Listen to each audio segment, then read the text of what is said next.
Hey everyone, this is Zach, the broker of Zach Taylor Real Estate. We're going a little throwback with the video quality. I'm out here on the deck. It's just so nice outside. I brought the laptop and I know it's not the best quality, but I was just so excited to bring this information to you. Today, I want to talk about writing winning offers. So the market is super competitive right now. We all know it. Every home, it seems like, has multiple offers. So today I wanted to go over different tactics to help you get an edge to hopefully get your offer accepted. Now, there is no perfect solution that it'll work every single time. And this video is geared more towards how can we compete against the, hey, I'll offer all cash offer 50 grand over asking. So instead of, hey, price always wins, let's come up with creative strategies that might get our offer accepted. So the first thing I always do when I'm getting ready to write an offer is I'm going to call the listing agent. Now, I know this sounds really simple and it might seem obvious to some agents, but there's a lot of buyer's agents that don't even call the listing agent. They don't start to create the connection to make you and your client stand out. So when I talk to the listing agent, that's kind of the step one is I'm creating a relationship. They now can talk to me. It's not just a black and white offer sent from an email. There's a personality behind it. I'm creating something different to stand out from the crowd. And then what I'm doing when I ask the listing agent too is one, I'm asking how many offers do you currently have on the property? And that can tell me a lot. If the listing agent discloses it and they say, hey, I have two offers. Well, now I know better where my client could be and where they could offer versus if the listing agent says, hey, we have 13 offers already. Now I know, hey, if they have 13 offers, the buyer is probably going to have to offer a very, very strong offer, if not a lot over asking price. So one, how many offers do you have? And then two, the second question I ask is, hey, what price do we have to be at to get this house? Now, a lot of agents won't tell you because it might not be allowed due to confidentiality from their client. Sometimes clients are okay with sharing what price, but I always just ask because you never know. An agent might just tell you, hey, what price do we have to be at? They might say, hey, if you write an offer for 405, you have a good chance of winning this. So ask them what price do I have to be at. If they don't disclose and they say, sorry, I'm not at liberty to say, I just say, would you say the offers are pretty strong or where do you think we should be at? So that might be a different way to ask it. And usually between one of those two questions, I can get some sort of key elements of where the other offers are at. The last question I ask, and I think this is the most important, is I say, besides price, what else is the seller looking for? And by asking that question, like I said in the beginning of this video, it's not always we can compete with the highest cash offer. Maybe we get creative, offer better terms that gets our offer accepted. So besides price, what else is important to the seller? And you're going to find out a lot from the listing agent. They might say, hey, they're actually moving out of state, but they're not really ready until about 60 days from now. So they're looking for a longer closing. Well, if that cash offer that I'm competing against writes a, hey, we'll close in 2 weeks, now this family is like, well, what are we supposed to do for another 45 days? So maybe it's price, maybe it's terms, how long out they want to close. Maybe they want a short closing. Maybe they want more in earnest money. Maybe they want to keep some bathroom mirrors that are really important to them.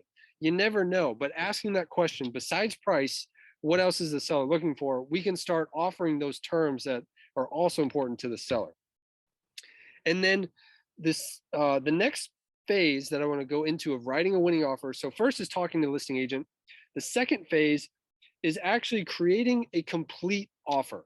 So as a listing agent, when I get what I consider complete offers, that stands out a lot more to me than just a purchase and sale agreement. If they have the purchase and sale agreement, confirmation of agency, the seller's disclosure signed off, they have pre-approval, everything. I'm not having to chase down documents. They submit a complete package to my client and to me, that will work favorably for you. So write a complete offer. That's step two.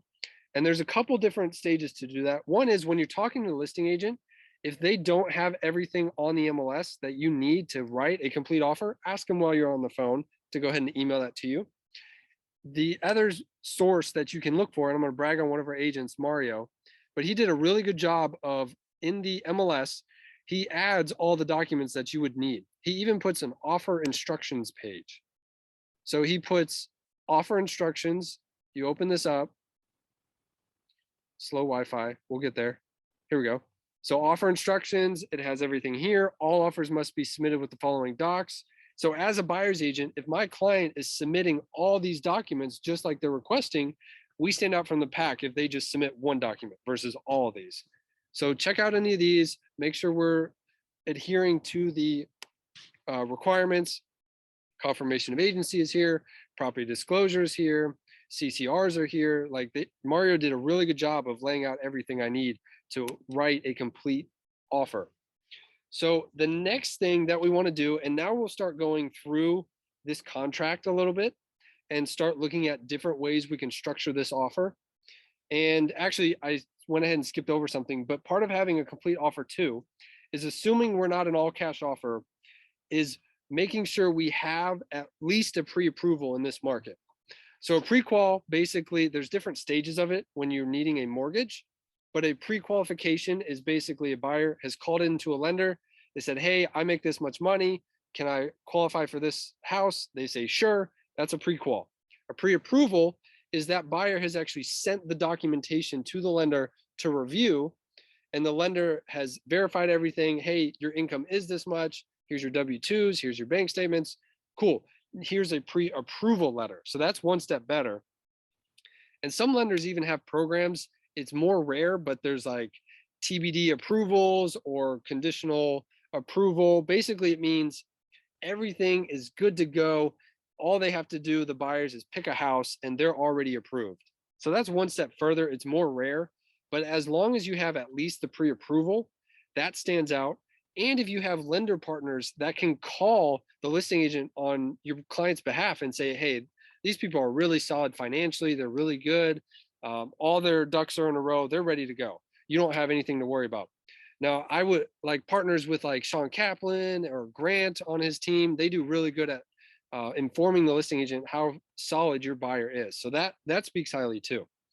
But then back to this purchase and sale agreement. So now we're on step 3. So step 1, talk to listing agent. Step 2, create a complete offer. And step 3, now we'll work on the purchase and sale agreement. What can our client do to stand out from the pack? So one is make sure everything's filled out the best they can. So sellers are on here, buyers are on here. Sometimes listing agents, if you have an incomplete purchase and sale agreement, it drives them crazy because now they have to work on addendums or amendments and getting everything corrected. So make sure this is complete. Nothing too crazy on this first section. Again, this comes into terms that are important to the seller. So did they say grandma's curtains don't stay? Curtains in living room, or they want the above ground pool, whatever it is, here's where we can throw in terms that are important to the seller. And the more clean we make this offer, the better.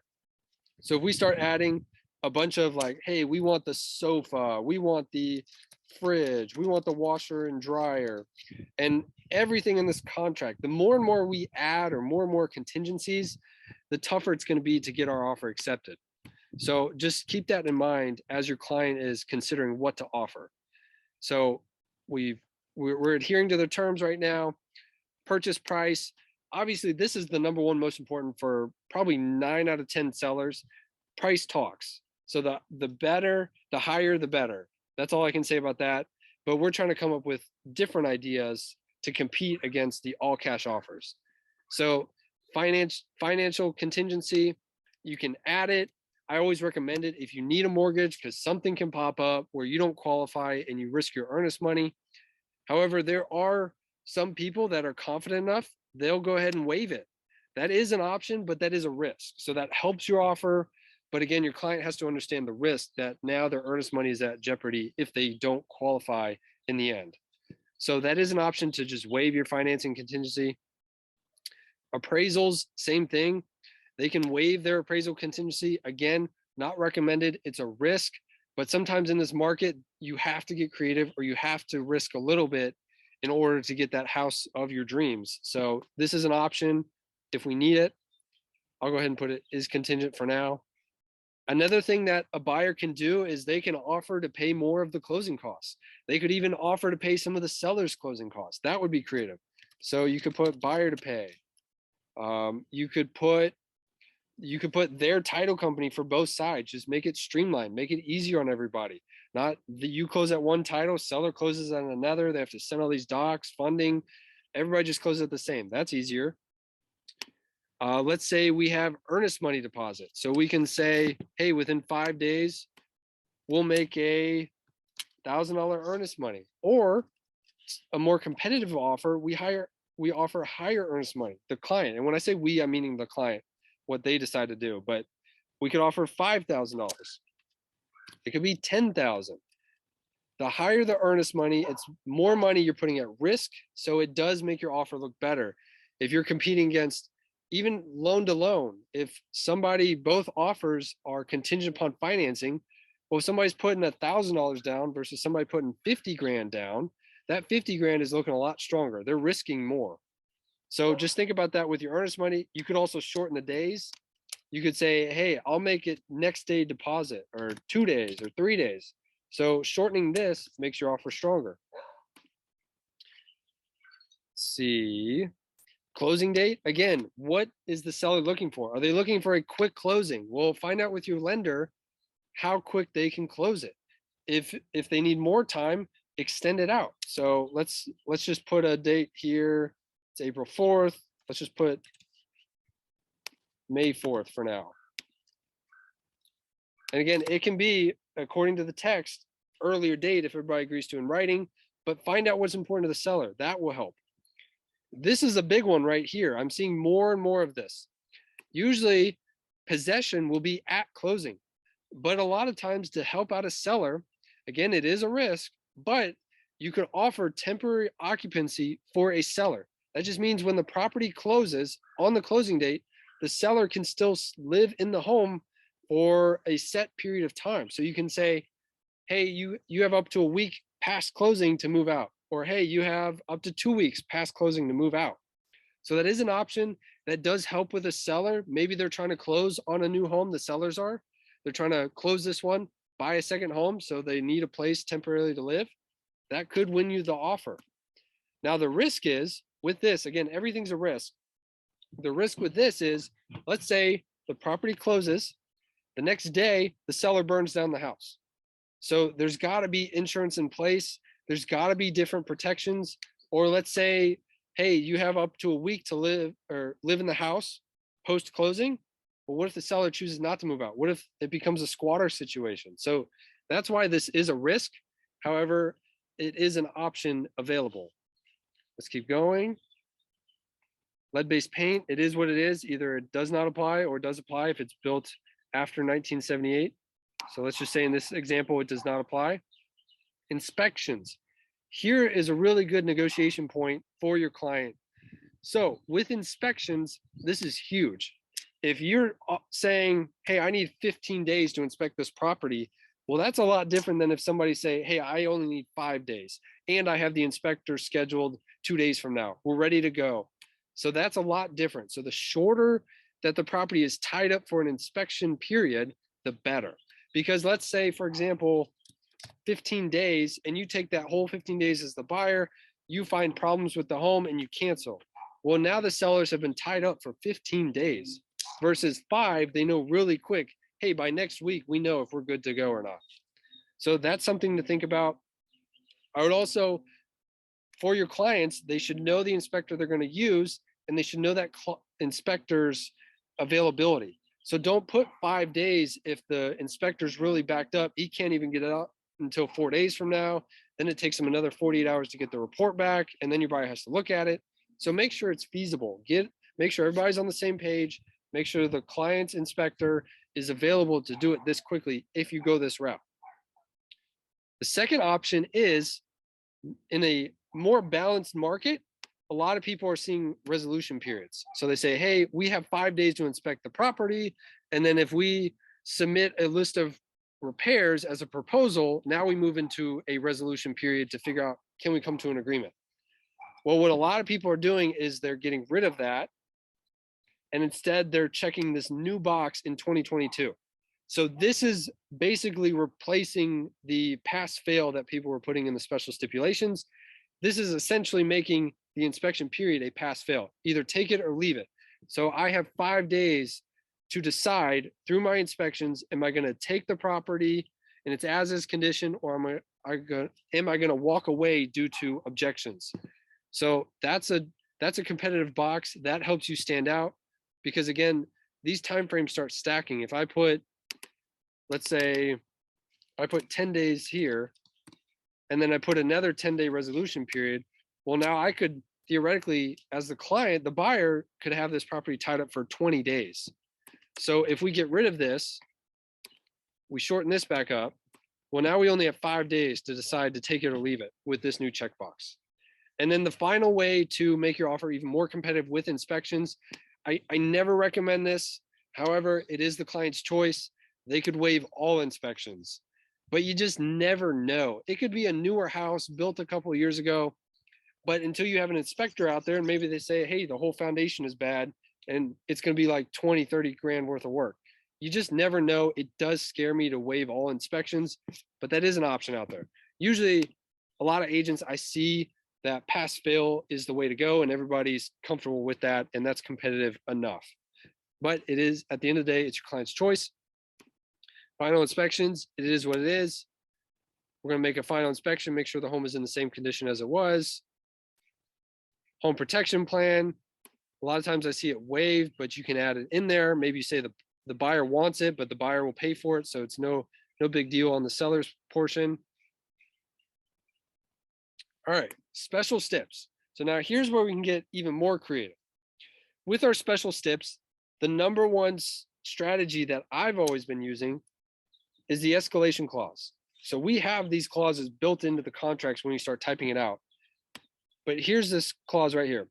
Buyer to pay blank above the next highest offer up to a total purchase price of blank. The seller must supply a copy of the next highest bona fide offer to buyers prior to the binding agreement date. So let's say on this contract at the very beginning, let me go back up, purchase and sale. Let me see the purchase price. Let's say it's $400,000. So now with this escalation clause, and if we know we're competing against 3 other offers, we can say we'll pay $5,000 above the next highest offer up to a total purchase price of, and we could even get a little bit higher with it. We could say $430,000. So this means if the sellers among the other 3 competing offers, let's say they get an offer for $410,000. Well, our offer is originally only $400,000, but with this escalation clause, that $410,000 offer makes ours now $415,000. So now we've beat out the next highest offer, and they have to show us proof of the next highest offer. The listing agent can always redact any confidential information like personal names or whatever else, but we will beat the next highest offer up to $430,000. So this offer won't go above a total purchase price of $430,000. That's the top way to do it, because really writing offers, if a property is listed for $400,000 and we just instantly write an offer for $430,000, that really kind of sits with me wrong, because we don't know the other offers. And if we just write $430,000, but the next highest offer was only $405,000, well, now my client overpaid by $25,000. So I really like using this escalation clause. It makes sure the client isn't just drastically overpaying compared to everybody else. The other thing you could do is with your earnest money, you could honestly, if the client is comfortable with it, they could offer it and say, hey, after the inspection period, the earnest money deposit is non-refundable. So that's another way to stand out and what you could add in your special steps. The other thing to do is with your time limit of the offer, give the sellers time. So this helps you as well, is if you're not rushing the sellers. If you say, hey, we want an offer, or we want a response to our offer within 2 hours, well, the sellers could be at work, or they could be at a kid's sporting event or whatever. They could be busy. Rushing them will not sit well in your favor. So usually what I suggest is 24 to 48 hours. Give them time to look it over.